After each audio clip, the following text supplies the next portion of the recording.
We look at another deadly disease that's killing people even faster. We'll talk about that one after the story. Now, over 100 casual workers of the Tamale Central Hospital in the northern region who were sacked about 3 days ago are demanding the removal of the medical superintendent and the administrator of the hospital, who they accuse of collapsing the facility. The group alleged that they were sacked because they had met to deliberate on how the hospital was collapsing. Addressing the media at the Tamale Central Hospital, where they presented a petition on their grievance, leader of the group, Hussein Mohammed Mutala, said services at the hospital has deteriorated to the extent that nurses have no gloves to wear, leading to the reduction of clientele. Since this management took over, the medical superintendent and the administrator, we've not seen any kind of improvement or whatsoever in the hospital with regards to infrastructure, with regards to taking care, well care of the staff. And currently, the hospital is going through crisis. If you look at all the wards, there are no clients in the ward. No one is there. Why? Because the management, they are not taking appropriate decisions to allow the clients to come to the hospital. So for this reason, the clients are also going back. Like, there are no medical supplies in the hospital. Yes. Nurses have refused to work. Nurses are not working because the hospital have refused to provide them with PPEs. So when we approach them, they say there's no money. But we realize that insurance have been paying, and for the past years, we've been generating a lot of revenue from non-insured clients. He appealed to the government to replace the current management with a team which can revamp the hospital, adding that if need arises, they will be forced to chase the current management out of office. We are concerned people who want to see the hospital prosper, because the hospital is serving the entire northern region. The hospital is now a regional hospital, and it is a referral center. So all the districts around refer their cases to the hospital. So we want to see the hospital grow. We want to see the hospital restored back to its former state. That is our concern. So we are calling on government to look into our issue, to intervene, so that this management, they will be sacked, so that new people who can manage the hospital properly should be brought in. Our plea is that we are calling on the regional health director.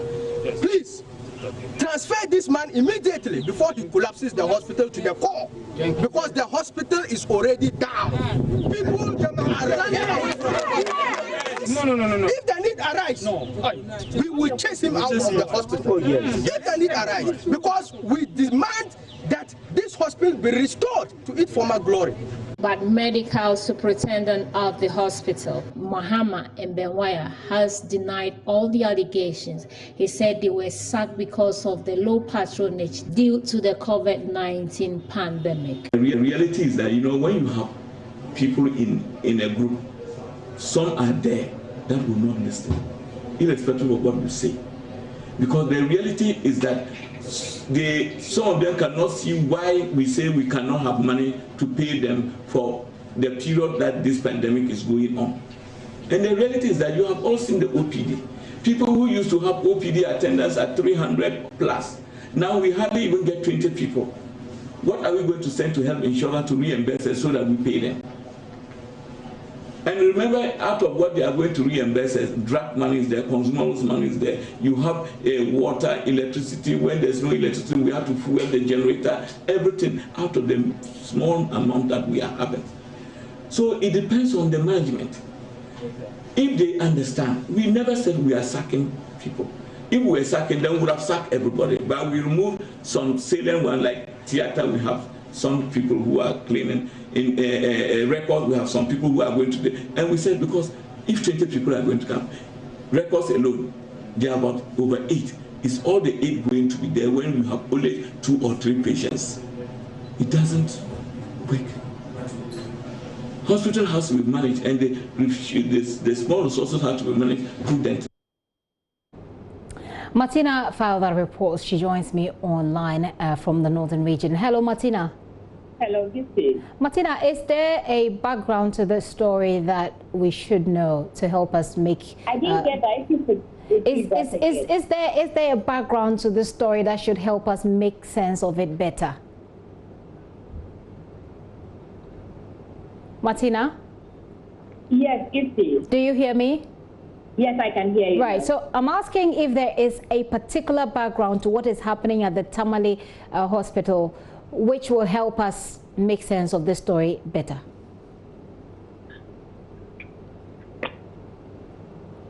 Okay, I take it that you don't hear me, but if you do this time around, give us an update. Has there been any update since you filed this particular story?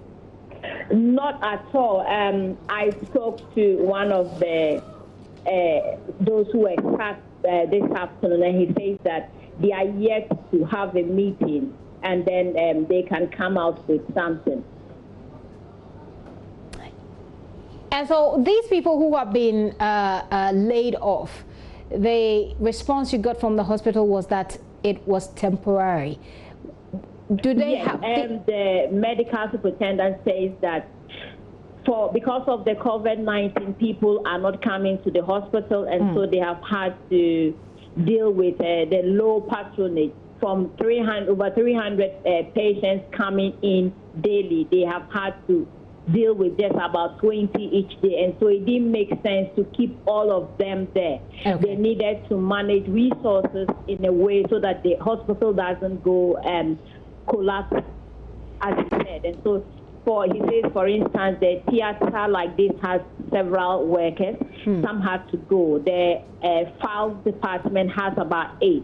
And he says that it doesn't make sense to keep all of them when maybe 3 people are coming in for just files. Right. And so these are some of the reasons he gave as to why they have had to lay them off. Have you been able to make contact with Regional Health Directorate? Has this story come to their attention at all, Martina? We have tried. I've tried a couple of times to speak to the Regional Health Director, but he would not pick any call.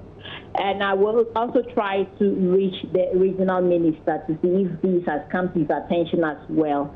I have not had response from any of these calls because none of them really picked my call. Right. We'll still keep our eyes on that. Martina, thank you for that report. Martina Bugreed there, our Northern Regional correspondent, with that update.